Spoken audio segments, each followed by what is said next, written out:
नमस्कार दोस्तों।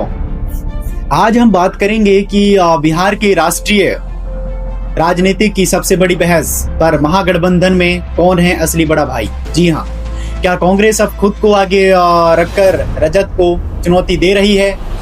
क्या लेफ्ट पार्टियां इस टसल को और मुश्किल बना रही है?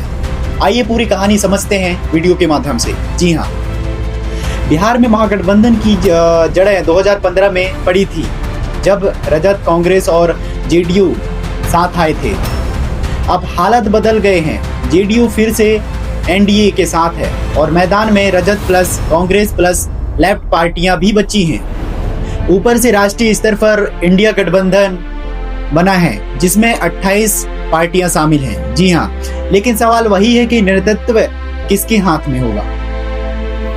थोड़ा सा अपन कांग्रेस बनाम रजत बड़े भाई की लड़ाई पे थोड़ा नजर डालते हैं। रजत का दावा है कि बिहार में रजत खुद को सबसे बड़ी ताकत मानता है। जी हाँ, और 2020 विधानसभा चुनाव में रजत को 75 सीटें मिली थी, जो किसी भी दल से ज्यादा थी। तेजस्वी यादव विपक्ष के नेता हैं और युवा चेहरे के तौर पर आगे बढ़ रहे हैं। इसलिए रजत का कहना है कि हम बड़े भाई हैं, सीट बंटवारा हमारी शर्तों पर होना चाहिए। और कांग्रेस की दलील, कांग्रेस कहती है कि बिहार की नहीं, राष्ट्रीय स्तर पर वही असली विकल्प है भाजपा के सामने। जी हाँ, 2024 लोकसभा चुनाव में कांग्रेस ने 99 सीटें जीती और विपक्ष की सबसे बड़ी पार्टी बनी। कांग्रेस का तर्क है कि अगर वो छोटे भाई बनकर रह गई तो गठबंधन राष्ट्रीय स्तर पर कमजोर दिखेगा। इसलिए कांग्रेस बिहार में भी अपने लिए ज़्यादा सीटें चाहती है और रणनीति पर भी निर्णायक भूमिका चाहती है।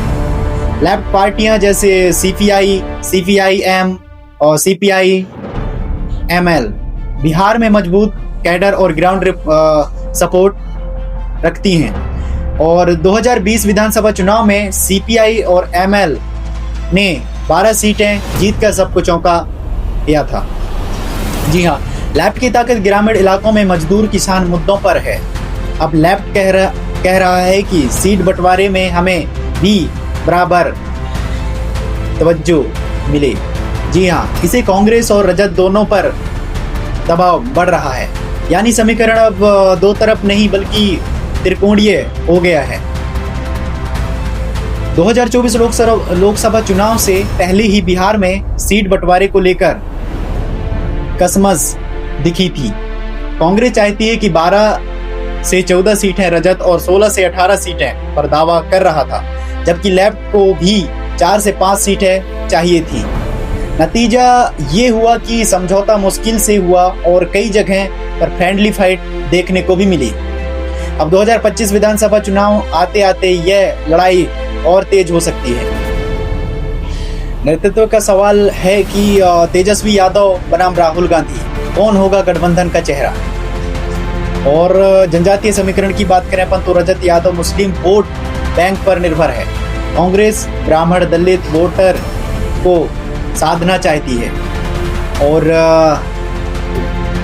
सीपीआई एमएल के मजबूत होने के बड़े भाई की पोजीशन और पेचीदा हो गई है।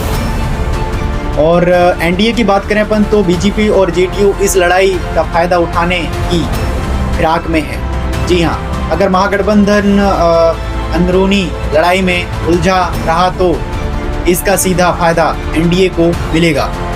कांग्रेस और रजत को तय करना होगा कि एकजुट होकर लड़ेंगे या फिर सीट बंटवारे की जंग के समय गंवाएंगे।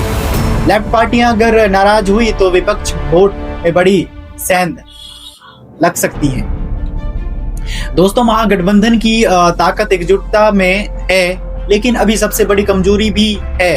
कांग्रेस और रजत दोनों बड़ा भाई बनना चाहते हैं। जी हाँ, और लेफ्ट में इक्वेशन को भी कठिन बना रहा है।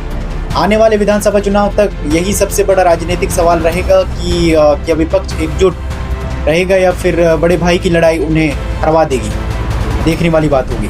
आपको क्या लगता है, हमें नीचे कमेंट बॉक्स में ज़रूर बताइए और हमारे चैनल पे अगर फर्स्ट टाइम आए तो सब्सक्राइब जरूर कीजिए और शेयर भी जरूर कीजिए और मिलते हैं नेक्स्ट वीडियो में। तब तक के लिए जय हिंद।